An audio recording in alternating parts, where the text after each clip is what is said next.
السلام علیکم۔ آپ سن رہے ہیں ہمارے اکابرین کے قیمتی ملفوظات، دھیان کے ساتھ سنیے اور پورا سنیے۔ السلام علیکم دوستو، ایک یورپین آدمی کے سوالات کا امتنان بخش جواب۔ حضرت مولانا محمد عمر صاحب پالنپوری رحمۃ اللہ علیہ سے اللہ تعالیٰ نے خوب دعوت کا کام لیا۔ آپ نے 30 سال تک مرکز نظام الدین دہلی میں فجر میں 2.5-3 گھنٹے تک بیان کی ذمہ داری خوب نبھائی۔ اللہ نے آپ کو فراست اور فلاحیت سے خوب نوازا تھا۔ ایک بار مرکز میں حضرت مولانا محمد عمر صاحب رحمۃ اللہ علیہ کی خدمت میں ایک یورپین آدمی آیا اور اس نے عرض کیا کہ مجھے چند سوالات درپیش ہے، اگر آپ رنجیدہ خاطر نہ ہو تو میں صاف طور پر پیش کروں۔ حضرت مولانا نے اس کو امتنان دلایا اور بے تکلف سوالات کرنے کی اجازت دے دی۔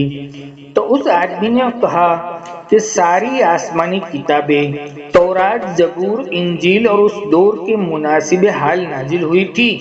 آخر میں نازل ہونے والا قرآن یہ بھی اونٹ اور تلوار کے زمانے کا ہے۔ اب تو راکٹ اور ایٹمیات کا زمانہ ہے، لہذا اب محمدی قرآن کے بجائے کوئی ماڈرن کتاب ہونی چاہیے، یا یوں سمجھیے کہ تورات میں کوئی کمی تھی وہ زبور میں پوری کی گئی، اور زبور کی کمی کو انجیل میں پورا کیا گیا، اور انجیل کی کمی کو قرآن میں پورا کیا گیا۔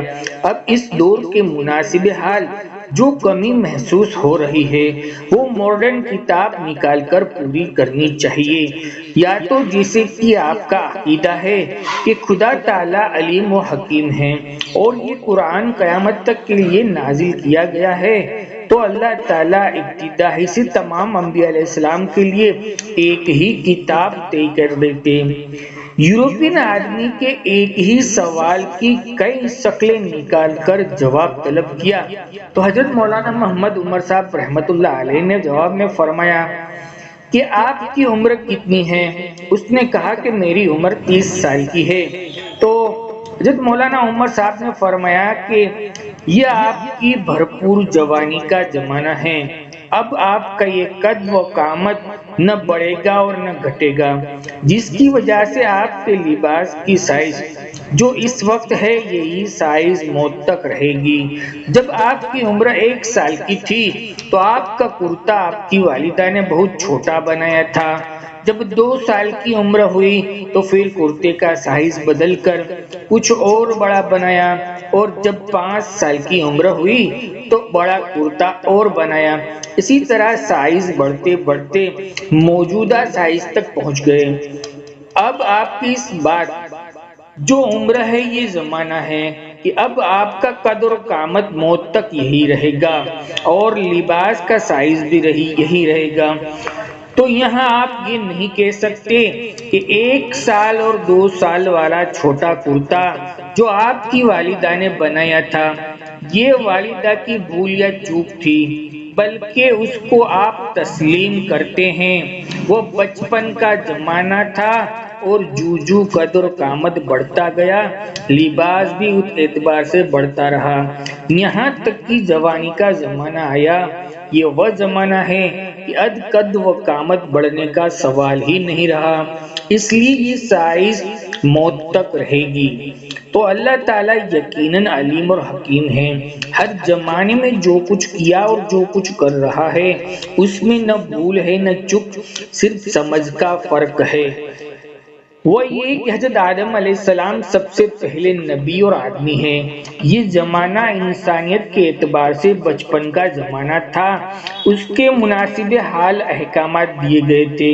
پھر نوح علیہ السلام کا زمانہ آیا، انسانیت کے معیار میں جس قدر تبدیلی آئی اس کے مناسب اوامر دیے گئے۔ پھر اسی طرح تورات، انجیل، زبور اور ان کتابوں میں بھی بقدر ضرورت فروعی احکام میں تبدیلی کی گئی، یہاں تک کہ آخر میں حضرت محمد رسول اللہ صلی اللہ علیہ وسلم جب تشریف لائے تو ٹھیک انسانیت کی جوانی کا زمانہ تھا۔ آپ کو قرآن میں وہ اصولی چیزیں جن میں تمام انبیاء علیہ السلام متحد اور متفق ہے جیسے توحید، رسالت، آخرت وغیرہ۔ ان کے علاوہ فروعات میں ترمیم کے ساتھ محمد صلی اللہ علیہ وسلم کو احکامات اور عالم کے لیے اور قیامت تک کے لیے دے دیے کافی ہے۔ اس لیے حضرت محمد صلی اللہ علیہ وسلم کی نبوت پر رحمت للعالمین اور خاتم النبیین کی مہر ضبط کر دی گئی، اور اس کے ساتھ قرآن پاک میں بھی اعلان کر دیا گیا کہ آج تمہارے لیے تمہارا دن مکمل کر لیا اور تمہارے اوپر میری نعمتیں تمام کر دی اور تمہارے لیے اسلام کو دین بنا کر میں راضی ہو گیا، لہذا اب آپ کے بعد کوئی نبی نہیں آئے گا، اور محمد صلی اللہ علیہ وسلم والا طریقہ قیامت تک جاری رہے گا، اور یہ طریقہ پورے عالم کے لیے باعث رحمت اور برکت ہوگا۔ اس یورپین آدمی نے مذکورہ بات غور سے سننے کے بعد دوسرا سوال کیا کہ جب نبیوں کا آنا باعث رحمت ہے اور نبیوں کے سلسلے کا بند ہو جانا باعث جہمت ہے، پھر آپ کا خاتم النبیین ہونا باعث فضیلت کیسے ہو سکتا ہے؟ جب آپ کو خاتم النبیین تسلیم کیا جائے تو رحمت للعالمین کیسے ہو سکتے ہیں؟ اور اگر رحمت للعالمین ہونا تسلیم کیا جائے تو خاتم النبیین کہنا کیسے صحیح ہو سکتا ہے؟ تو اس کے جواب میں حضرت مولانا محمد عمر صاحب پالن پوری رحمت اللہ علیہ نے جواب دیا کہ بے شک حضرت محمد صلی اللہ علیہ وسلم نے نبیوں کا سلسلہ بند کر دیا، مگر آپ نے نبیوں والا کام بند نہیں کیا، بلکہ تمام انبیاء علیہ السلام والا کام اپنے مخصوص طریقے کے ساتھ اس امت کے حوالے کر دیا، تاکہ امت محمدیہ قیامت تک انبیاء علیہ السلام کے انوارات اور اس کی رحمت اور اس کی برکت محمدی کے ساتھ حاصل کر سکے۔ اس لیے قرآن میں انبیاء علیہ السلام کا ذکر کرنے کے بعد آپ کی شان میں فرمایا گیا کہ اے محمد صلی اللہ علیہ وسلم، تمام انبیاء ہدایت پر چلے ہیں اور آپ بھی ان کی چال چلیے، اور جو حکم آپ کو ہوگا امت بھی اس کی مکلف ہے، بشرطے کہ آپ کے لیے وہ حکم خاص نہ کر دیا گیا ہو۔ لہذا امت محمدیہ کی تمام انبیاء علیہ السلام کی چال کو چلے گی، محمدی طریقے کے ساتھ۔ آپ صلی اللہ علیہ وسلم نے تمام انبیاء علیہ السلام والا کام بھی کیا، اور دوسرے مخصوص کام یہ کیا کہ آپ نے کام کرنے والے بھی تیار کیے۔ آپ کی ابتدا میں امت دین پر عمل کرے گی اور دوسروں کو عمل میں زندہ کرنے کی کوشش کرے گی۔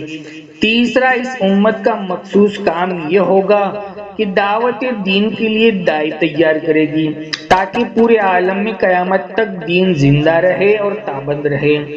انبیاء سابقین میں حضرت اسماعیل علیہ السلام اپنے گھرانے کے لیے مبعوث ہوئے، تو یہ امت بھی اپنے گھرانے میں دعوت دین کا عمل کر کے اسماعیل علیہ السلام والا نور حاصل کرے گی محمدی مہر کے ساتھ۔ اور نوح علیہ السلام اور ہود علیہ السلام اور صالح علیہ السلام اپنی قوموں کے لیے مبعوث ہوئے تھے، یہ امت بھی اپنی قوموں میں دعوت دین کا عمل کر کے ان انبیاء علیہ السلام کے انوارات کو حاصل کرے گی محمدی مہر کے ساتھ۔ اور شعیب علیہ السلام تاجروں میں مبعوث ہوئے، اور قوم سبا کے 13 انبیاء علیہ السلام کو کسانوں اور جاگیرداروں میں مبعوث ہوئے، یہ امت بھی ان طبقوں میں دعوت کا عمل کر کے ان انبیاء علیہ السلام والے انوارات حاصل کرے گی محمدی مہر کے ساتھ۔ اور حضرت موسیٰ علیہ السلام حکومت والوں میں مبعوث ہوئے، یہ امت بھی حکومت والوں میں دعوت دین کا عمل کرے گی، مسوی نور حاصل کرے گی محمدی مہر کے ساتھ۔ الغرض عالم کے سب طبقات میں قیامت تک یہ امت دعوت دین کا عمل کر کے سارے انبیاء علیہ السلام کے انوار اور رحمت برکات حاصل کرے گی محمدی مہر کے ساتھ۔ لہذا آپ کا خاتم النبیین ہونا اور رحمت للعالمین ہونا شرف اور رحمت اور برکت کا باعث ہے، اور امت محمدیہ کے لیے دعائے امتیاز ہے اور باعث فخر اور اعزاز بھی ہے۔ نیز محمدی طریقہ میں موجودہ دور میں امن و امان کا باعث ہے، بشرطے کہ دعوت دین کا عمل نہج نبوی پر کیا جائے۔ موجودہ دور کی پریشانی اور شر و فساد اور ماڈرن طریقوں کی ایجادات ہے، اور ماڈرن طریقہ امن و امان قائم رکھنے میں ناکام اور فیل ثابت ہو چکا ہے۔ اس یورپین آدمی نے حضرت مولانا محمد عمر صاحب رحمۃ اللہ علیہ کی باتیں سن کر کہا کہ مجھے اپنی زندگی کے اندر کوئی بھی مطمئن نہیں کر سکا تھا، آج آپ نے مجھے کامل مطمئن کر دیا، اور آج سے محمد صلی اللہ علیہ وسلم کو خاتم النبیین اور رحمت للعالمین ہونا تسلیم کرتا ہوں۔ اب صرف ایک بات معلوم کرنا چاہتا ہوں، وہ یہ کہ کیا اس دور میں محمدی طریقہ اپنانے کے بعد چین اور سکون اور امن و امان قائم ہونے کا کوئی نمونہ بھی موجود ہے؟ تو اس کے جواب میں مولانا محمد عمر صاحب پالن پوری رحمت اللہ علیہ نے فرمایا کہ اطراف عالم میں جہاں پر دعوت دین کی محنت نہج نبوت پر کی گئی ہے، کئی قوموں اور ملکوں کے سینکڑوں افراد نے محمد صلی اللہ علیہ وسلم والا طریقہ اپنایا ہے، جس کے نتیجے میں ان کو میل اور محبت، چین اور سکون والی زندگی نصیب ہوئی ہے۔ اس سلسلے میں ہماری ایک جماعت کی کارگزاری جو افریقہ گئی ہوئی تھی، مختصر طور پر ان کے سنانے پر اکتفا کرتا ہوں۔ اس کے بعد آپ نے افریقہ میں گئی ہوئی جماعت کی کارگزاری ان کو سنائی۔ دوستو، امید ہے کہ اس ویڈیو سے آپ کو خوب فائدہ ہوا ہوگا۔ پسند آیا ہو تو ایک لائک اور کمنٹ کر دیجیے گا، ہماری حوصلہ افزائی کے لیے۔ جزاک اللہ خیر۔ یہ واقعہ ہم نے آپ کی سوانح عمری سے لیا ہے۔